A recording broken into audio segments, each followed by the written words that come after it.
BJP के चेहरे लोगों को पसंद नहीं आए, जो बाहर से इंपोर्ट किए गए वो भी पसंद नहीं आए। अगर मेक इन इंडिया की बात करते हैं, ये तो मेक इन विदेशी हो गए कैंडिडेट जितने भी यहाँ पर आए हैं बाहर से लेकर के आगे जाकर के। इसलिए मेरे को लगता है कि ये स्विंग वजह इस वजह से हुई है क्योंकि मेक इन दिल्ली लीडर ये खड़े नहीं कर पाए। मेक इन दिल्ली लीडर्स तक नहीं थे। प्रदीप जी, अगर आप हमें अब सुन पा रहे हैं तो इतनी मैसिव जो स्वीप नजर आ रही है आपकी कि 65 सीटों तक अभी का आंकड़ा दिखा रहा है, इसकी क्या वजह है? क्या लोकल फैक्टर्स के ऊपर इतनी मैसिव वोटिंग होती है आपकी फेवर में?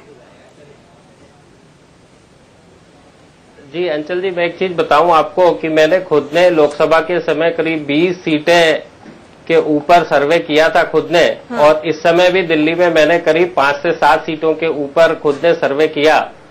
और जनता से मैंने पूछा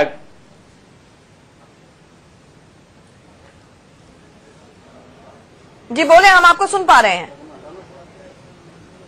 जी, उनका एक टूक जवाब था कि साहब धरना किसके लिए देते हैं, धरना तो हमारे लिए, अपने लिए तो धरना देते नहीं है। एक ये उनका पॉइंट निकल के आया। दूसरा, मैंने कहा कि अभी केंद्र में नई सरकार आई है, उसको थोड़ा समय देना चाहिए और उसके रिजल्ट और नतीजे सामने आएंगे, लेकिन थोड़ा वक्त लगता है। इसके ऊपर जनता का विचार जनरली अमूमन रहता था कि साहब हमको पता है कि बहुत लंबी दूरी तय करना है, हमको पता है दिल्ली से खड़े होके हमको कन्याकुमारी तक जाना है, लेकिन हमें तो इस सरकार के कदम जो हैं वो कश्मीर के डायरेक्शन में बढ़े हुए नजर आते हैं, तो हम ये कैसे अपने विश्वास दिला लें कि हमारा कुछ अच्छा होने वाला है।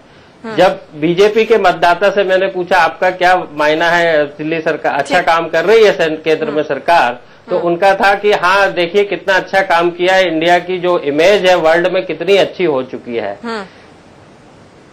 जब कांग्रेस के जो कांग्रेस को रुझान बता रहे थे उनके बारे में पूछा तो बोले हमको पता है कि हम हार रहे हैं, लेकिन हमने पूरी जिंदगी कांग्रेस को वोट दिया है, तो हम तो उन्हीं को देंगे। तो इस तरह के 3 रुझान थे और नंबर्स जो है वो नंबर तो आपके सामने है।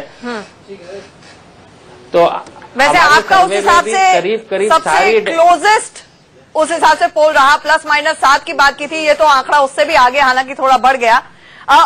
प्रेमचंद मिश्रा जी कांग्रेस के हमारे साथ जुड़ गए हैं।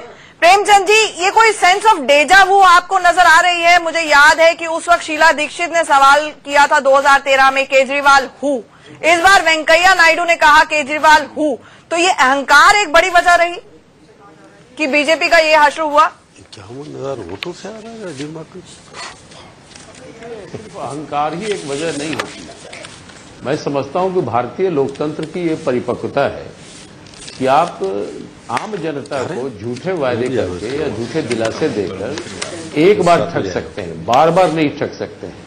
तो श्री नरेंद्र मोदी जी के लिए यह चुनाव परिणाम मैं समझता हूं हमारे लिए तो चिंता का विषय है ही कि हम 0 पर आउट हो रहे हैं या हमें अपेक्षित सफलता नहीं मिल पा रही है, लेकिन यह परिणाम पिछला लोकसभा में भी आया और पिछले विधानसभा में भी आया है। तो 2 साल में कोई फर्क हम पे नहीं आया, 1-1.5 साल में। लेकिन जिस नरेंद्र मोदी जी को 9 महीने पहले अपार बहुमत मिला, 60 विधानसभा सीट पर बीजेपी यहां लीड की, सभी दिल्ली की सभी पार्लियामेंट्री सीट बीजेपी लीड की, 3-3 केंद्रीय मंत्री हैं।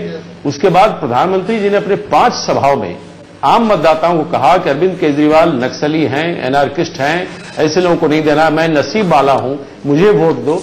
लेकिन लोगों को 9 महीने की जो शासन है उससे लगा कि नहीं, इन्होंने सिर्फ कुछ किया ही नहीं, न कोई काला धन के मैटर पर कुछ किया, न करप्शन मिटाने के लिए कुछ किया। ठीक है, उन्होंने नहीं कुछ किया, लेकिन दिल्ली भी तो पूरी तरह से कांग्रेस मुक्त हो गई। प्रेमचंद मिश्रा जी, जितने भी आपके उम्मीदवार थे, अब ये आंकड़े साफ आ रहे हैं कि 5000 के आंकड़े तक भी, 5000 वोट तक भी कांग्रेस के कैंडिडेट्स नहीं छू पा रहे।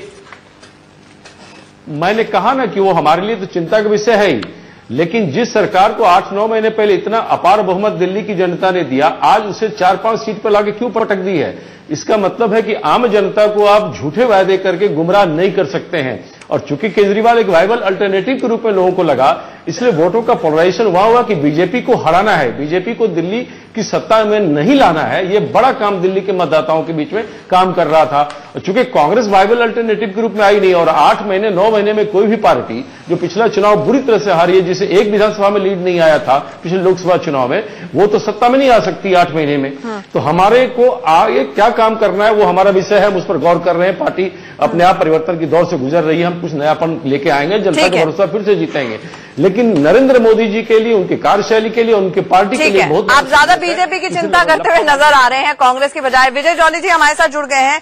विजय जॉली जी, 18 मंत्री, 120 सांसद, मोदी जी की 4 रैलियां, इतने सब तामझाम एड कैंपेन के बाद बीजेपी का ये हश्र दिल्ली में, मॉरल ऑफ द स्टोरी आपको क्या लगता है? बीजेपी क्या सबक लिया आपने? देखिए, मॉरल ऑफ द स्टोरी ये है कि this is not a referendum on the national politics and the national leadership of the BJP.